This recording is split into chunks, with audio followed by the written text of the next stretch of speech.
So guys, for the first step, you want to head over to search and type in reset this PC. Don't worry, we're not actually going to reset it. You just want to head over to this place. And now once you're on this, next to advanced startup, you want to click on restart now. And then click on restart now again. And now once you're on this, you want to click on troubleshoot and then click on advanced options. And now you want to click on UEFI firmware settings. And then click on restart, which will then take you into your BIOS. This is the first way how to do it.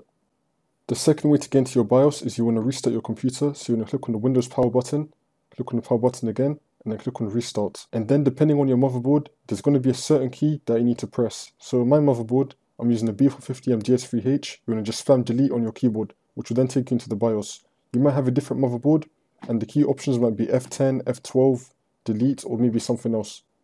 You want to check the manual that comes with your motherboard. As your computer is restarting, your motherboard screen should come up, and then you just want to spam the key that comes with your motherboard, which will then take you to the BIOS. That's the second method how to get into the BIOS.